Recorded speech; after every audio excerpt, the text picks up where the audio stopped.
Medium students के लिए, और इंग्लिश मीडियम स्टूडेंट्स भी कर सकते हैं। ओके सॉरी गाइज, ये क्लास 9th की वीडियो है। 9th का चैप्टर नंबर 13 जो कि हमारा सरफेस एरिया एंड वॉल्यूम है, जिसको हम हिंदी में कहते हैं पृष्ठीय क्षेत्रफल और आयतन। ये हम एक्सरसाइज 13.1 करेंगे इस वीडियो में।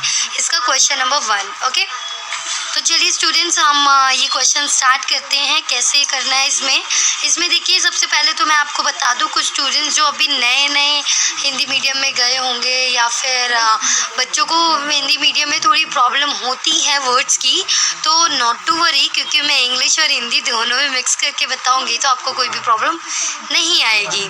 तो देखिए इसमें क्या है, पृष्ठीय क्षेत्रफल और आयतन। जो हमारा क्षेत्रफल है उसको हम क्या कहते हैं, एरिया को ही हम हिंदी में क्षेत्रफल कहते हैं, और वॉल्यूम को हम आयतन कहते हैं। तो अभी हमारा जो ये एक्सरसाइज हम करने जा रहे हैं, इसमें हमारा क्षेत्रफल मीन्स एरिया से रिलेटेड है, जो कि हम इस एक्सरसाइज में करेंगे। ठीक है, एक हमारा होता है वक्र, एक होता है हमारा पार्श्व पृष्ठीय क्षेत्रफल और एक होता है पृष्ठीय क्षेत्रफल। पार्श्व पृष्ठीय क्षेत्रफल हमारा होता है लेटरल सरफेस एरिया, और जो हमारा पृष्ठीय क्षेत्रफल होता है वो होता है total surface area. Surface area को हम पृष्ठीय क्षेत्रफल बोलते हैं। चलिए हम पहले क्वेश्चन नंबर 1 रीड करते हैं, क्या है इसमें, क्या पूछा गया है। ठीक है, फिर उसके अकॉर्डिंग मैं आपको एक्सप्लेन कर दूंगी क्या क्या चीज़ें होती हैं। अब देखिए इसमें बोला है क्वेश्चन नंबर 1 में 1.5 मीटर लंबा, 1.25 मीटर चौड़ा और 65 सेंटीमीटर गहरा प्लास्टिक का एक डिब्बा बनाया जाता है। इसे ऊपर से खुला रखना है। प्लास्टिक शीट की मोटाई को नगण्य मानते हुए मीन्स उसको हम इग्नोर कर रहे हैं, उसको नहीं लेनी है, उसकी शीट कितनी मोटी कितनी पतली, इसको इग्नोर करना है, इसको नहीं ध्यान देना है। निर्धारित कीजिए, फाइंड क्या करना है हमें, फर्स्ट डिब्बा बनाने के लिए आवश्यक प्लास्टिक शीट का क्षेत्रफल।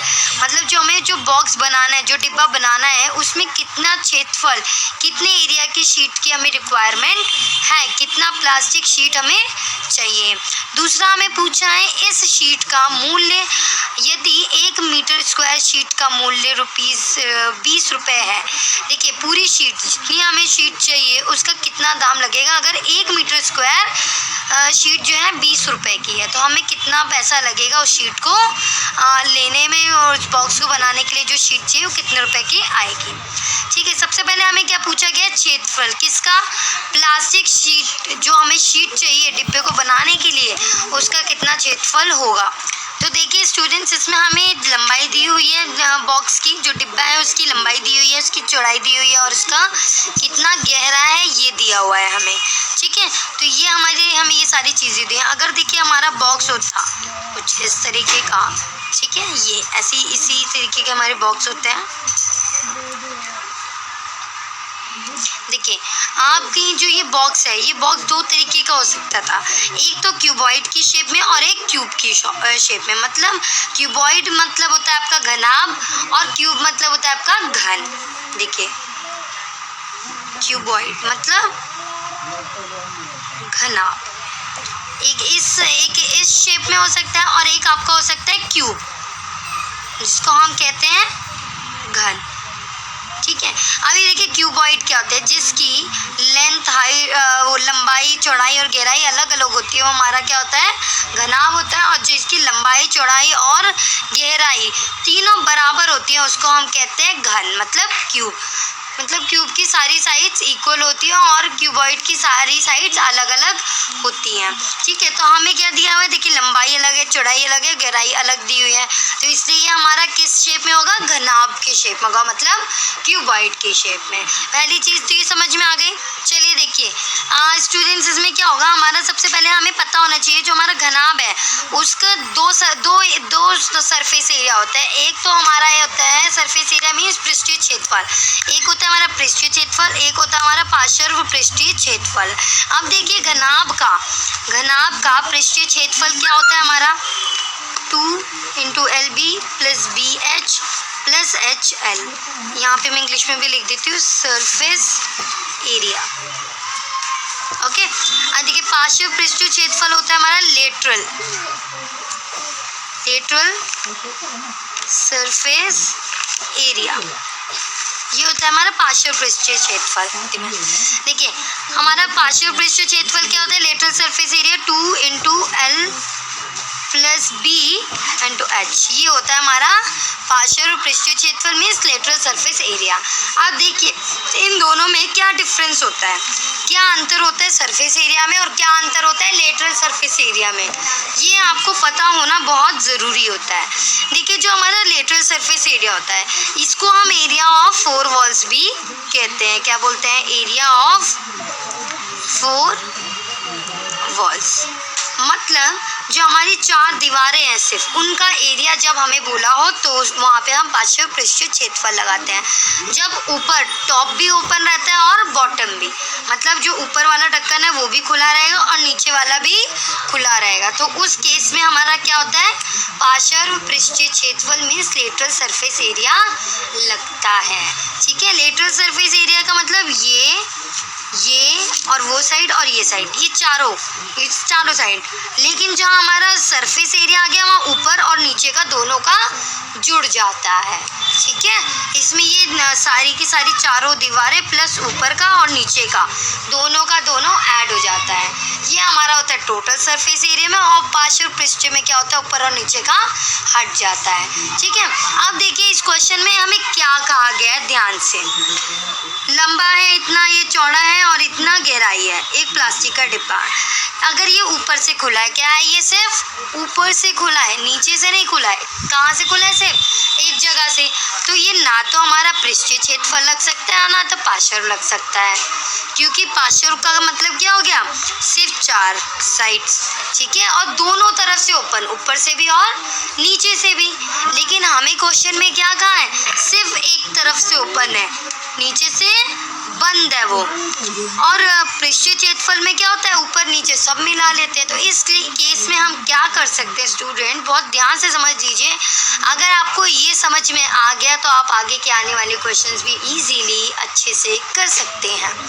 ठीक है, तो देखिए इसमें क्या होगा आपका, ध्यान से। हमारा क्या हो गया, ये ऊपर का खुला है, ये ऊपर का, ये किस शेप में होता है। देखिए स्टूडेंट्स, एग्जाम्पल के लिए मैं ये बॉक्स लेके आई हूँ। ये बॉक्स मेरा किस शेप में है, ये बॉक्स मेरा क्यूबॉइड मीन्स ये हमारा घनाभ की शेप में है। ठीक है, अब देखिए जो हमारा पार्श्व पृष्ठीय क्षेत्रफल होता है वो क्या कहता है, ये और ये, इनका एरिया बताता है। ठीक है, इनका एरिया, इनका क्षेत्रफल बताता है। और जो हमारा टोटल होता है मीन्स जो हमारा सरफेस एरिया होता है पृष्ठीय क्षेत्रफल, वो ये टॉप, ये ऊपर को भी ले लेता है और नीचे को भी ले लेता है। ये चारों तो लेता ही लेता है, साथ में ये दोनों भी इसमें इंक्लूड रहते हैं। अब हमें क्या बोला है क्वेश्चन में, ये कुछ इस तरीके से है। क्वेश्चन में हमें बोला है ये ऐसे, ये सिर्फ इस पार्ट का हमें पूरे का वॉल्यूम निकालना है। ऊपर से क्या है, ये ओपनड है। ठीक है, ऊपर से हमारा खुला हुआ है, ऊपर कुछ नहीं है, सिर्फ ये चारों और नीचे का। ठीक है, इनका हमें एरिया निकालना है। तो इसके लिए हम क्या कर सकते हैं, अब देखिए आप ध्यान से देखिएगा, ये जो ऊपर का है ये हमारी किस शेप में है, रेक्टेंगल की शेप में एक। ठीक है, ये हमारे किस शेप में, रेक्टेंगल में। अगर मैं इसमें 2 काम कर सकती हूँ, एक तो या तो मैं पृष्ठीय क्षेत्रफल ले लिया पूरा टोटल का मैंने एरिया निकाल लिया, टोटल का क्षेत्रफल ले लिया और इसको हटा दिया, इसका क्षेत्रफल मैंने माइनस कर दिया। समझ में आया क्या किया, क्यों, क्योंकि देखिए हाँ, मुझे पूरे के पूरे बॉक्स का क्षेत्रफल पता है कैसे निकालना है, बट मुझे ये हटाना है। क्यों, क्योंकि क्वेश्चन में बोला है कि ऊपर से खुला है, तो ये हटाने के लिए मुझे जो हमारा रेक्टेंगल है उसका क्षेत्रफल मैं उसमें से घटा दूंगी या ये घटा दूंगी। तो क्या करेंगे हम, और नहीं तो इसका एक और तरीका होगा कि मैं या तो लेटरल सरफेस एरिया मीन्स पार्श्व पृष्ठीय क्षेत्रफल सिर्फ ये चारों का ले लूँ। क्या लूँ, 1 2 ये साइड वाला और एक ये साइड वाला, ये चारों को ले लूँ और नीचे वाले को जोड़ दूँ। क्या करूँ, नीचे वाले का एरिया मतलब रेक्टेंगल का एरिया जोड़ दूँ। ठीक है, ये किस में जोड़ूंगी, या तो इसमें। अगर मैं इससे निकालती हूँ तो इसमें मुझे L इंटू बी जोड़ना पड़ेगा। क्यों, क्योंकि L इंटू बी क्या है, लेंथ इंटू ब्रेथ। ये क्या होता है, रेक्टेंगल का सरफेस एरिया, रेक्टेंगल का एरिया होता है। ठीक है, और इसमें से क्या करना पड़ेगा, क्योंकि ये टोटल है और ऊपर से खुला है, इसलिए इसमें से माइनस करना पड़ेगा L इंटू बी। या तो हो ये करिए या फिर ये करिए, it's totally depend on you, सब कुछ आप पे डिपेंड करता है। अगर आप पूरा ले रहे हैं तो आपका क्या है, ऊपर से खुला है, तो इसलिए मैंने ऊपर से रेक्टेंगल का एरिया माइनस कर दिया। लेकिन अगर आप पार्शियल ले रहे हैं तो मेरा नीचे जुड़ा हुआ है, क्योंकि पार्शियल का क्या मतलब होता है, ऊपर और नीचे दोनों तरफ खुला है। लेकिन हमें क्वेश्चन में क्या कहा है, नीचे से जुड़ा है, ऊपर से खुला है, तो इसलिए मैं नीचे वाले का क्या कर दूंगी, जोड़ दूंगी रेक्टेंगल का एरिया। आई होप आपको समझ में आया। तो चलिए हम इसको आगे बढ़ते हैं। अभी मैं इसमें पार्श्व क्षेत्रफल ले लेती हूँ। तो देखिए पार्श्व का क्या फॉर्मूला होता है, ये होता है 2 × L + B × H। तो इसमें हम लगा देंगे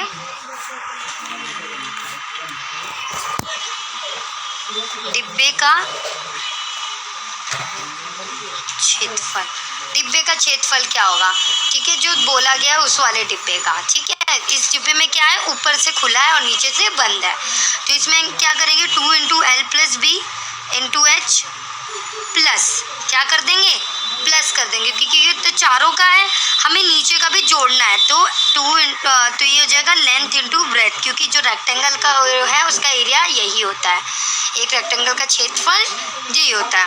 हम इसको यहाँ पे कर देंगे L2, लंबाई हमारी क्या है 1.5। अब देखिए स्टूडेंट, यहाँ पे हमें लंबाई मीटर में दी है, चौड़ाई मीटर में दी है और गहराई किस में दी है, सेंटीमीटर में। तो या तो आप इन सबको मीटर में कर लीजिए, इसको भी, या फिर इन सबको सेंटीमीटर में कर लीजिए। हम क्या कर लेते हैं इनको सेंटीमीटर में। तो सेंटीमीटर में करने के लिए मीटर को क्या करना पड़ेगा, 100 से मल्टीप्लाई।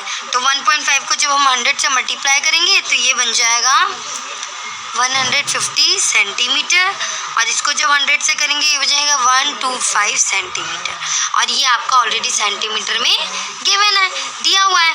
तो अब हम यहाँ पे क्या कर देंगे, लेंथ कितनी हो जाएगी हमारी 150 प्लस आना चाहिए, ठीक है। अब ये हमारा हो गया, ये हो गया। अब ब्रेथ कितनी होगी हमारी 125। अब देखिए प्लस लेंथ, अब यहाँ पे क्या हो जाएगा, ये किसका था, रेक्टेंगल का एरिया H। अब यहाँ पे हम H लिखेंगे। H क्या है हमारा, हाइट, गहराई क्या है 65 सेंटीमीटर, सबके आगे सेंटीमीटर ज़रूर लिख लीजिएगा, प्लस हमारा यहाँ पे लेंथ कितना है 150, और ब्रेथ हमारी जो है 125। तो इनको हम सॉल्व कर लेंगे तो हमारी वैल्यू आएगी, इन दोनों को जब जोड़ेंगे ये आ जाएगा 275, 275 और ये 65, प्लस इन दोनों को मल्टीप्लाई करेंगे तो ये हमारा आएगा 18750। इन दोनों को जब गुणा किया, मल्टीप्लाई किया तो ये आ गया, ठीक है। जब इन सबको मल्टीप्लाई करेंगे तो हमारा आएगा 35750 प्लस 1875, और इन दोनों को ऐड करते ही हमारा आंसर आ जाएगा 54500, ठीक है। ये हमारा आ गया सेंटीमीटर स्क्वायर। किस में आया हमारा, ये सेंटीमीटर में। इसके देखिए दो तरीके थे, मैंने आपको बताया था, या तो आप यहीं पे डायरेक्ट मीटर में लिख लेते हैं या फिर सेंटीमीटर है। या जब स्क्वायर है, ध्यान दीजिएगा, जब स्क्वायर है तो 100 का भी स्क्वायर हो जाएगा। मीटर में चेंज करने के लिए क्या करना पड़ता है, 100 से डिवाइड। तो यहाँ पे हम क्या करेंगे, 100 दो बार 100 से डिवाइड करेंगे, ठीक है, क्योंकि यहाँ पे हमारे स्क्वायर में है। तो ये हो गया मीटर स्क्वायर हो जाएगा। अब ये हमारा पहला का पहला निकल गया, फर्स्ट वाले का पहला हमसे पूछा गया था कि कितना क्षेत्रफल, कितने मीटर, कितने उसकी शीट की ज़रूरत है, प्लास्टिक शीट की, तो हमारी इतने प्लास्टिक शीट की ज़रूरत है। अब इसका दूसरा पार्ट हमें पूछा गया था, उसका दाम, उसकी कीमत, ठीक है। तो हमें क्या दिया है, 1 मीटर स्क्वायर शीट की कीमत थी। 1 मीटर स्क्वायर शीट की कीमत कितनी थी, 20 रुपये, ठीक है। अब इतने मीटर स्क्वायर शीट की कीमत कितनी होगी, 5.45 को 20 से गुणा कर देंगे,